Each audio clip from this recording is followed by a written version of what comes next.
Today on Locked On Rockies. Well, yesterday stunk.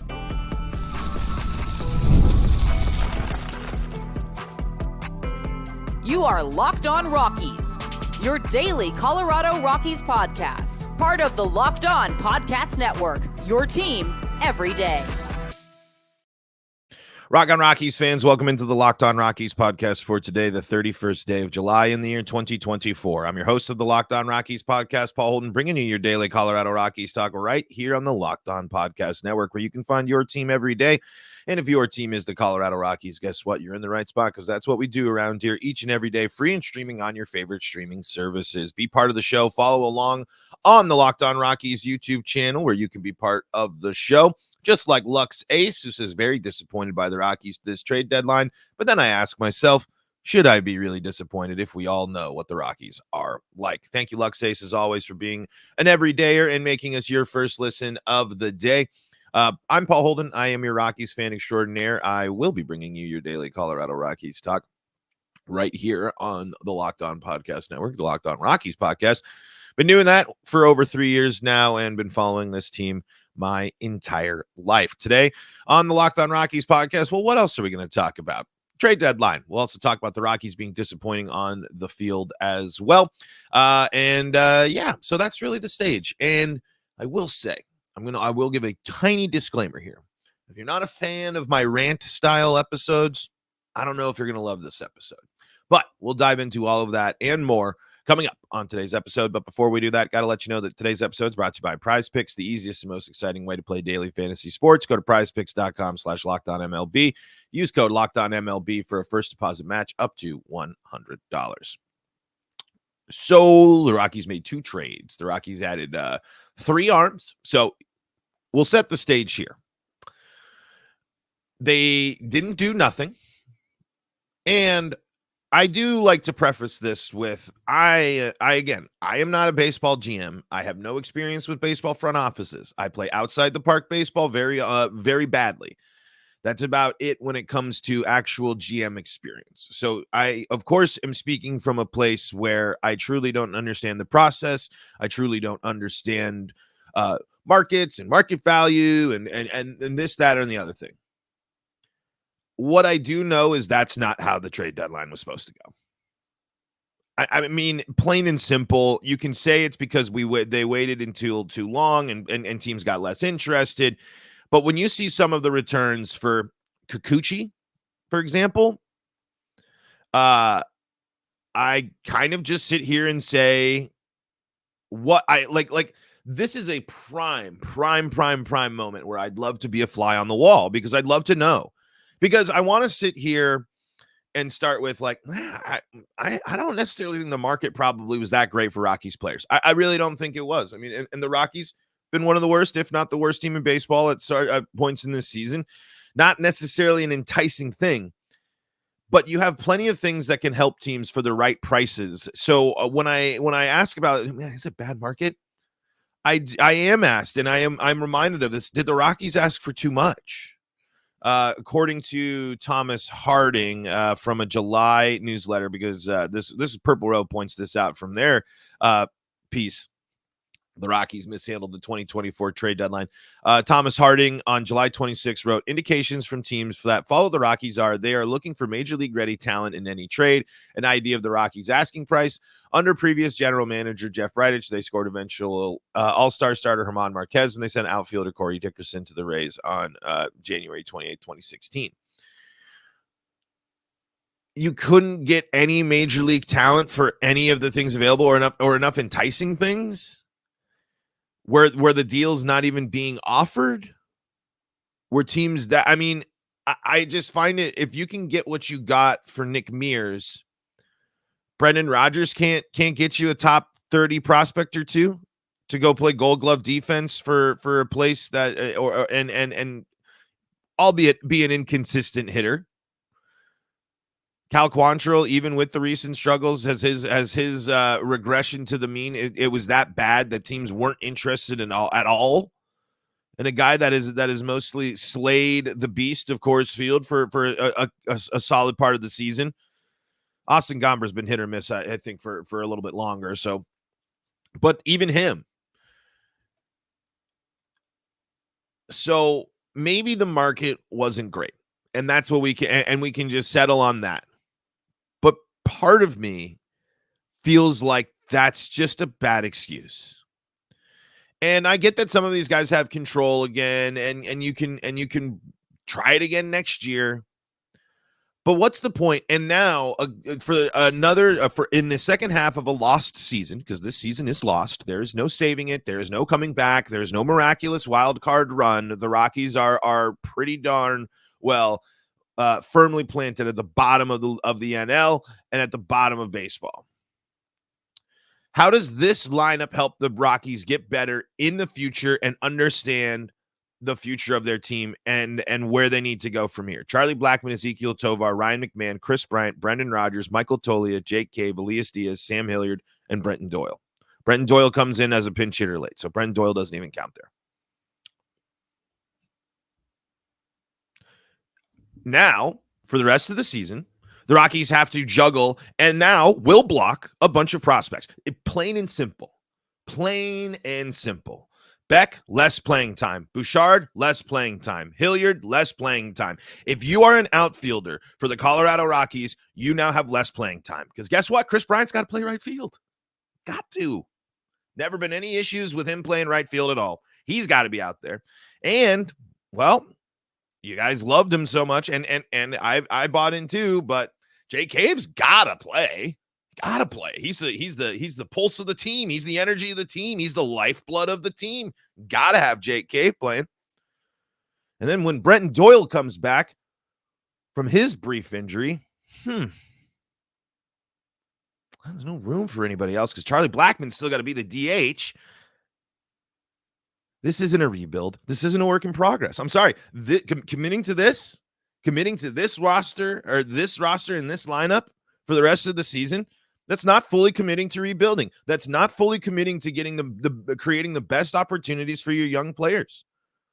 And it'd be different if it's a team that wouldn't block players. But that lineup last night is going to be the norm. It will be. So that means all of the younger players, all of the outfielders that started this season, all of the outfielders waiting for their moment in the outfield won't see playing time. And what does that mean for Montero? What about him? What are you going to do about him now? You didn't move him. What, he's just going to sit in AAA again for the full season because you DFA'd him? What's the point? You've seen this roster and lineup for a half season, even with some of the team control have on you guys. That's the you got to stick to that one. That roster last night, that lineup, that's the way to help the Rockies get to the playoffs next year or the year down the line. That's going to help build and beef up the farm system. Continue by holding on to all of those guys, but not being willing to trade those guys earlier in the season when times were well. No, hold on to them. Are you going to try it again at next trade deadline? What if you're in the same spot? What if you're in the same exact spot that you are in if you're the Colorado Rockies at the trade deadline next year? And now you're facing a bunch of guys on expiring. Do they have to be on expiring contracts? Does Bill Schmidt only make trades with expiring contracts? Is that how it works?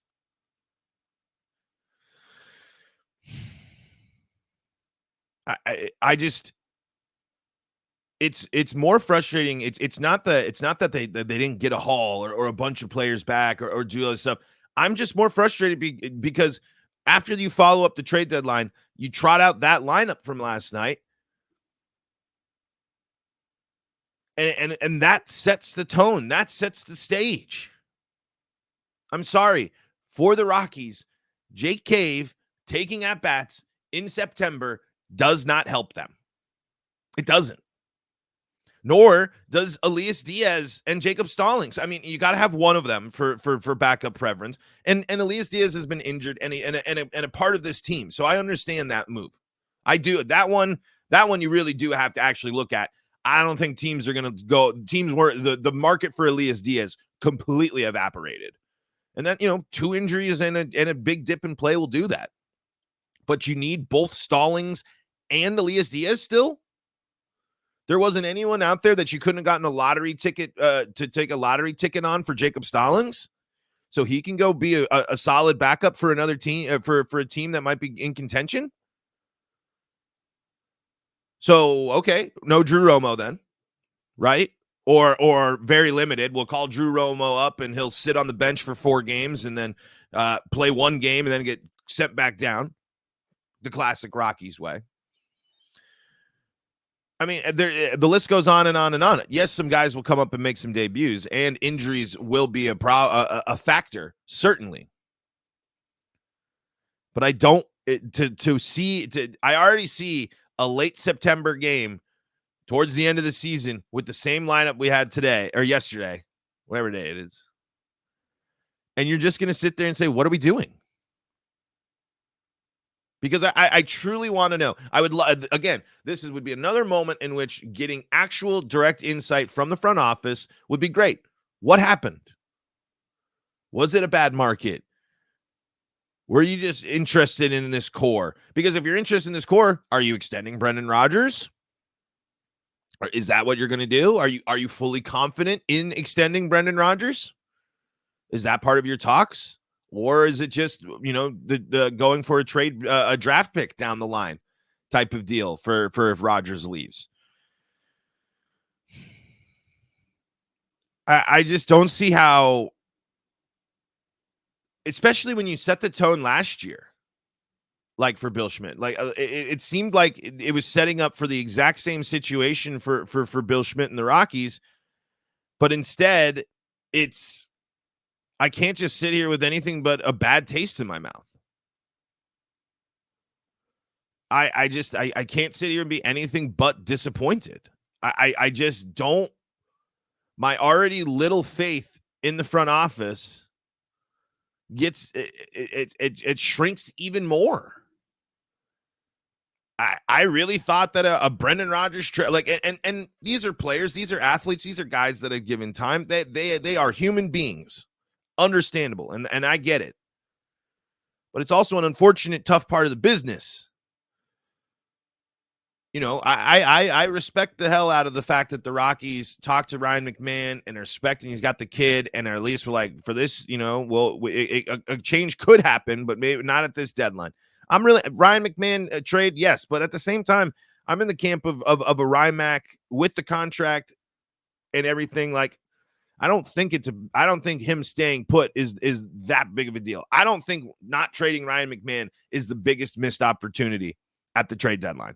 It's not trading the crop of other players to free up to space to not only bring in, a bunch of arms or a bunch of prospects. Even if you just you traded 2 arms and you got 3 back. Even if you kept that up where you brought more in than you traded away in terms of prospects, keep that up. And yes, Ryan McMahon would have been the bigger haul and probably have the most quality haul. But it's that's not as frustrating as the lack of moves on from outfield pieces and pieces that are going to take up spots from young guys that need playing time. What do we do? We want to keep talking about the trade deadline? Yeah, we'll keep talking about it. We'll dive back in there, especially talk about my Ryan McMahon take there a little bit and just kind of wrap things up.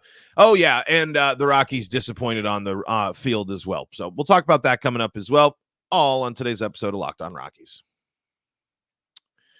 Before we do that, though, folks, got to let you know about the folks that help make this show possible, and that includes PrizePicks. PrizePicks is America's #1 daily fantasy sports app with over 5 million active members.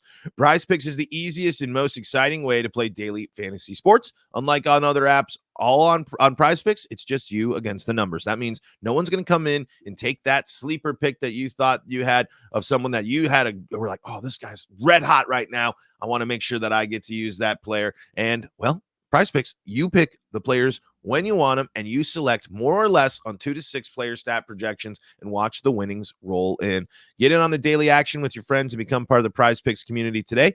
You can win up to 100 times your money on PrizePicks with as little as 4 correct picks. You can turn $10 into $1,000, and if you're looking for promotions, PrizePicks has got you covered every week, from lowering select players' stat projections on Tuesdays to help your lineup hit, or getting your entry fee back if you have a losing lineup on Fridays. Go check out all the action on PrizePicks today on the PrizePicks app and use code LOCKEDONMLB for a first deposit match up to $100. That's code LOCKEDONMLB on PrizePicks for a deposit match up to $100. PrizePicks, pick more, pick less. It's that easy. This is the Locked On Rockies podcast. We are free and streaming on your favorite streaming services, bringing you your daily Colorado Rockies talk. Shout outs to all of our everydayers out there, and shout outs to SiriusXM for keeping all you informed about the Colorado Rockies with their Rockies play-by-play coverage all season long. And hey, have you caught the Locked On Rockies postcast yet? Because if not, you're missing out on more great Rockies coverage there. That means Rockies in the morning with Locked On Rockies, Rockies after the game with the Locked On Rockies postcast there. So lots of good Rockies content amidst a disappointing time. I'm curious in the comments here. I'd love to know more. I mean, initial reactions, not great for the Rockies. Possible people they could have traded: Cal Quantrill, Austin Gomber, Brendan Rodgers, and Elias Diaz. I just feel like holding on to all four of those players, and you could sub out Elias Diaz with Jacob Stallings if you were thinking of more likely one, because like we said, with the dip in performance, with the two injuries, the writing on the wall for a Diaz trade was kind of the case already. Let's see here. I'm scrolling through here. Here's what Purple Row had to say a little bit about this, and I believe this was Skylar that wrote this one. Yep. Here we go. The status quo and complacency for comfort in Colorado are actively hurting the organization and now complicate the path forward, as the veterans will likely get more playing time through the end of the season for the sake of giving youngsters, quote, more time. This could work in theory if the veterans, the Rockies, looks like there might have been a little, let's just reach out to Skylar. It looks like a little WordPress error there. Might have ate his sentence. The Rockies will also have a 40-man roster crunch in the offseason because of the Rule 5 draft, a matter that could have been lessened by giving players like Riley Pint an opportunity to establish themselves as big league relievers or seeing what other possible gems could thrive. The lack of activity highlights the reluctance of the Rockies and their manager to fully commit to what needs to be done to get back on track. Their failure to produce valuable big league talent and make the hard decisions to boost their organization accept the harsh reality of their system has set up the Rockies to maintain their collision course. I mean, Skylar's on it. Skylar was expressing a disappointment right away, but this is it. It's the Rocky. How are the Rockies better for this? How do you sit there as the front office and as the organization, and you say the lack of moves, this roster playing these guys, this sets us up for success. This makes us better in 2025. This makes us better in 2026, because it doesn't. Because here's the deal. Brendan Rodgers will not re-sign with the Colorado Rockies. He will not be here. I feel that 99%. Elias Diaz is a free agent at the end of the year. Could a reunion be happen? Certainly. But what about Hunter Goodman and Drew Romo? When are you actually going to say we are going to embrace and use these guys? Same goes for the outfield. Boy, hey, guess what? Charlie Blackmon, if he retires, man, there's a bearded outfielder that has the hearts of the fans. I could see a Jake Cave extension could happen if he still wants to be here. But at that point, what do you do with Bouchard? What do you do with Beck? What do you do with Hilliard? What do you do with that? You know what I mean? The list goes on. And Skylar is right. Because of Bud Black and because of this team's love of playing veteran players, that lineup last night is the norm. And that lineup isn't going to win you ball games. A lot of them. It isn't. It's already shown that it isn't going to do it. We haven't even gotten to the game last night. We haven't even gotten to that. Man, what was going through the minds? I wonder. I do wonder. You stand pat. Sorry. The Rockies did not stand pat at the trade deadline. The Rockies did not make trades. The Rockies made 2 trades. And pretty good hauls back for those trades. Props there. Why Bill Schmidt decided to only make the appetizers and not the main course, I don't know.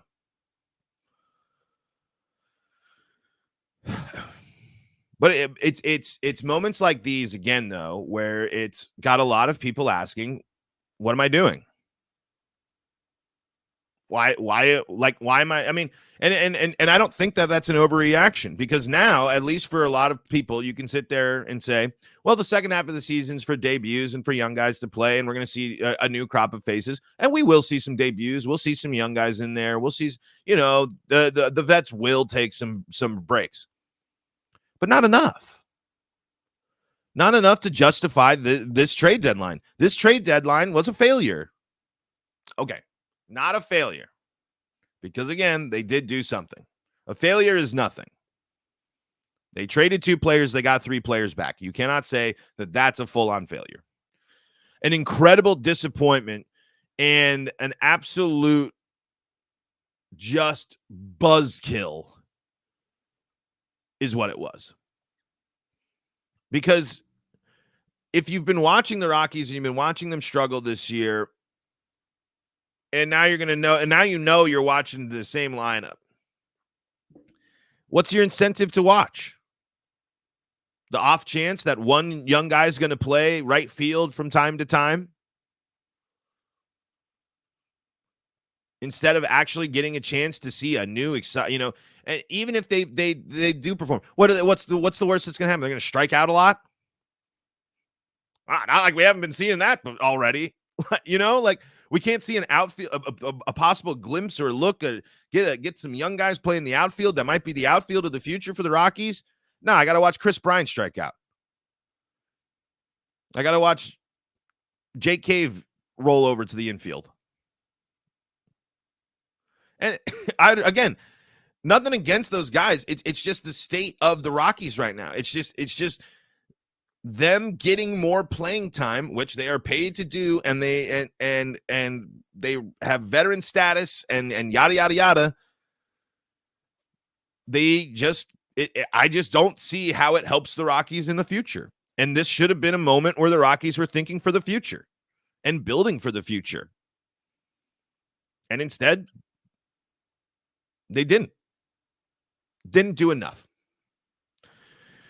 Okay. Let's talk about the disappointing game as well. Might as well because we got to, right? That's what we do. We talk Rockies baseball, so we got to talk about the fact that the Rockies blew it on the field yesterday as well. Let's dive into that coming up next here on today's episode of Locked On Rockies. Before that, though, got to tell you about the folks that help make this show possible, and that includes SupplyHouse.com. Get supplies from the site that's made for the skilled trades, SupplyHouse.com. SupplyHouse.com is the reliable way to order plumbing, HVAC, and electrical products online. Their easy-to-use website is packed with helpful resources and the latest product info to help you get the job done right.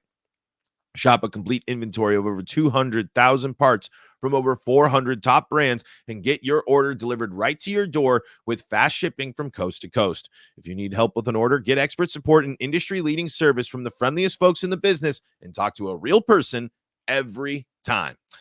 Pros in the skilled trades can get a head start, a competitive edge, by joining SupplyHouse.com's free Trade Master program. Every Trade Master gets access to a dedicated phone line, free shipping, and discounts on every order. Join the thousands of trade pros already benefiting from their free membership at SupplyHouse.com/TM and order plumbing, HVAC, and electrical supplies from anywhere with just a few clicks at SupplyHouse.com.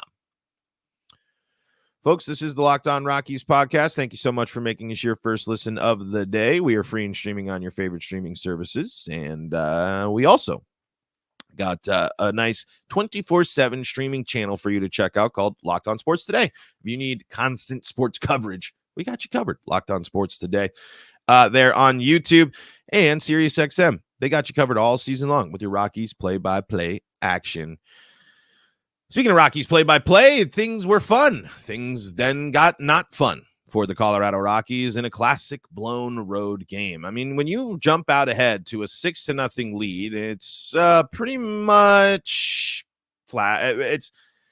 And I will say this. They mentioned this on the broadcast, and I think that there is a validity to this. Cal Quantrill has dominated in Anaheim most of his career, and yesterday he has his worst start there. And this broadcast was talking about how it feels to be going through the trade deadline, the mental part of the trade deadline. And I buy into that wholeheartedly, because as much as as much as I ranted and raved and as much as I do all that, the human side of the game is still something you have to consider and you still have to factor in. Clearly, there was also something in the air last night with the starters there at the Angels ballpark there, because both of them were getting shelled and both of them were having struggles until the Angels starter settled in after the Rymack home run. But I actually think that there is a good reason to believe that the trade deadline and the mental exhaustion of the trade deadline played a huge role in that. It's a late game. It's West Coast. It's all day. You've been just wondering, thinking, dealing with it as you're preparing to pitch, because the broadcast even mentioned it. The Rockies lineup didn't even post until after the trade deadline officially. So I do think that that's something, even though, you're not traded, but it's still, you're dealing with emotions. Remember, Trevor Story took a day off because he just was like, my head's not right. So I do think that is a factor there for Cal in that start. But his boys backed him up.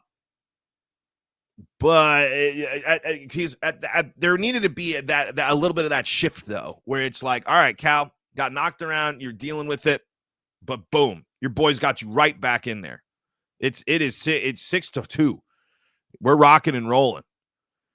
And then the Angels score 2, and then the Angels score 3. And then when you score in 5 out of the 9 innings, it's a massive problem. Or allow runs, especially when your offense goes ice cold there. Nice part about the Rockies, the offense, though, they're continuing to hit the long ball. 40 home runs now in the month of July, something they've only done 8 other times in their franchise history. But, that a nice little bonus thing. But come on, I'm like, too many times have we seen this. Too many times that this has been the example. Too many times this is just, you can't go flat out ice cold for the rest of the game after starting hot like that. If the pitcher makes an adjustment, they got to adjust back. But instead, the Rockies end up, getting fanned 6 times by them, and not one of their double-digit nights. So the strikeout wasn't really the biggest problem for them. But still, to get overpowered like that after going on a roll is just a massive, massive problem. It just highlights again the frustrations with the consistency of this lineup, mixed in with the fact that Justin Lawrence, man, at the top of the list still, like there's what else is there to say about it? It is just falling apart this season for him, and far too often it's not just one thing. It's getting bit real bad. It's allowing 2 earned runs on a walk and 2 hits. It was just ugly, man. It as much as you can sit there and be pumped on some of the offensive performances from some of these guys, it was also ugly too. That's an ugly game. That's a tough loss. That's the 70th loss of the season. The Rockies are 30 losses away from hitting 100 losses again, and it is a fast collision course there. 2 more games against the Angels, who they've historically struggled against. Then they play a road series against the Padres, who are one of the best teams in baseball right now. Then you play the Mets, the Braves, the Diamondbacks, the Padres, the Nationals. It doesn't get easier for the Rockies this season. So, just going to have to ride through it and see where it goes. All right, folks, that's going to do it for today's episode of Locked On Rockies. Sorry to be such a downer. I just, today's one of those days where my energy and hype level about the Colorado Rockies is pretty low. But, hey, more Rockies baseball ahead. Every day there's a new baseball game just about, so we'll see how today is different. Folks, thank you again so much for making it your first listen of the day. For your second listen of the day, go check out Locked On MLB. Paul Sullivan, a.k.a. Sully, is here to provide daily national expertise with his trademark humor to help you get ready for the playoffs in the dog days of summer. Prepare for the Fall Classic with Sully, who has it all covered every single day on Locked On MLB, available on YouTube or wherever you get your podcasts, part of the Locked On Podcast Network, your team every day. Also part of the Locked On Podcast Network, Locked On Broncos, Locked On Avalanche, Locked On Nuggets, and Locked On Buffs if you need more Colorado sports coverage. Until next time, I'm Paul Holden saying so long from the Locked On Rockies podcast.